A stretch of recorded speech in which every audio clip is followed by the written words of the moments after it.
4 astuces pour animer une réunion, c'est ce qu'on va voir ensemble dans cette vidéo. Sois le bienvenu. L'animation d'une réunion présentielle ou en distanciel n'est pas une mince affaire. Pour animer une réunion et atteindre les objectifs, il existe quelques astuces à prendre en compte et dans ces vidéos, je vais t'en parler. La première astuce d'une vidéo et d'une réunion qui est bien réalisée, c'est de bien gérer le temps. Pour animer une réunion, la gestion du temps est un point crucial. Une session non cadrée dépasse souvent le temps initialement prévu. De plus, quand l'animateur ne gère pas le temps, la réunion peut virer et il ne peut pas atteindre les objectifs fixés en amont. Si vous savez que la réunion durera plus longtemps, il est préférable de donner aux participants une fourchette de temps. Si la session ne doit pas dépasser un timing fixe, établissez des règles au préalable et exposez-les au début. Il n'y a rien de pire que des réunions que vous allez avoir dans lesquelles vous allez avoir une durée et que cette durée ne soit pas respectée. Avant le premier confinement, lors de la crise du coronavirus, c'est quelque chose de très commun. On avait des réunions où, par exemple, on commençait à 14 h et ça devait finir à 16 h, ça finissait à 18 h. Avec l'arrivée de Teams, durant le confinement et les télétravails et les réunions à distance, tout d'un coup, les réunions ont terminé à heure fixe et on a pu enchaîner beaucoup plus de réunions ou avoir davantage de temps libre pour préparer d'autres réunions et avoir un impact vraiment très fort. Inspirez-vous de cette expérience vécue en cherchant directement à avoir une maîtrise de votre temps et faire en sorte que les participants ne se retrouvent pas pris au piège par le temps. La deuxième astuce pour bien animer une réunion, c'est de gérer et résoudre les conflits. Pour bien animer une réunion, vous devez avoir toutes les connaissances et les compétences nécessaires pour gérer et résoudre les éventuels conflits. Pour une raison quelconque, la réunion peut mal se passer. Pour apaiser les tensions, la communication est le seul recours. Il est aussi conseillé de poser un cadre de parole strict au début de la réunion. Ainsi, vous serez presque certain d'éviter les conflits. On ne va pas se le cacher, les réunions animent les débats.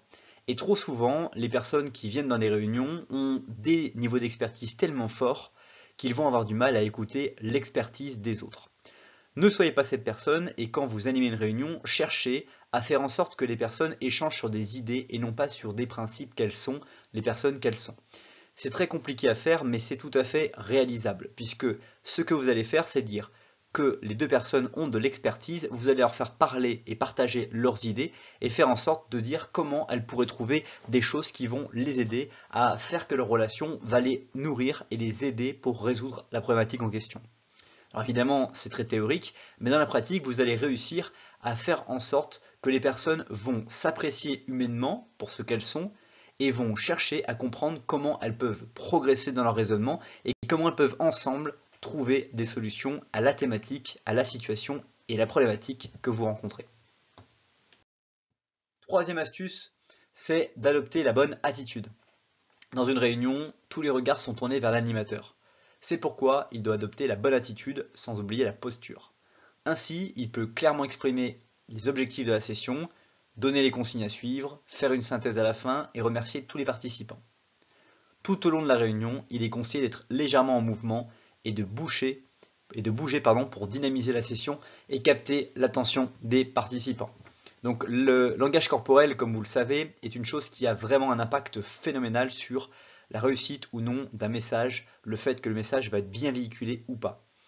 Dans votre capacité que vous allez à animer votre réunion, l'objectif de votre rôle n'est pas forcément d'être l'expert des résolutions de problèmes, mais plutôt d'être l'écoute attentive de chaque point de vue, quel que soit le niveau de communication que vous avez avec les personnes qui sont dans la réunion, et de chercher à entremêler les points de vue pour faire avancer le débat, pour faire avancer une perspective et une stratégie pour résoudre les problématiques qui sont rencontrées.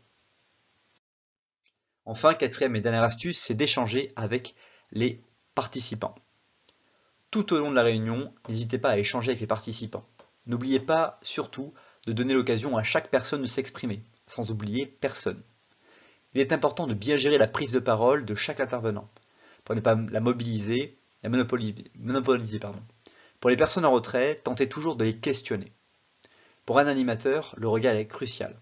En vous regardant dans les yeux, les participants auront confiance en vous. Le regard inspire confiance et permet à l'auditoire de se sentir considéré. Une des choses qui est extrêmement intéressante à noter dans cette partie de l'échange avec les participants, c'est, comme vous peut-être l'avez déjà vu, Nous avons tous des profils de personnalité différents qui peuvent être évalués par le profil MBTI, j'en passe et les meilleurs. Mais ce qui est intéressant de savoir, c'est qu'il y a deux types de personnalités, grosso modo.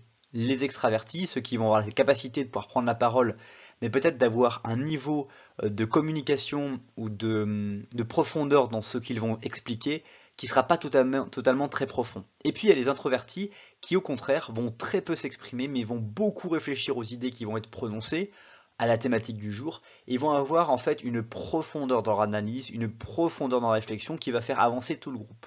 Utilisez pour casser et dynamiser la réunion les personnes qui sont extraverties, puis quand vous avez suffisamment de matière qui est posée sur la table, posez la question aux introvertis pour avoir des nouveaux éléments de réponse et aussi permettre aux extravertis de gagner en profondeur, de gagner en réflexion et de s'approprier des idées des introvertis qui va permettre de faire avancer l'effet de groupe.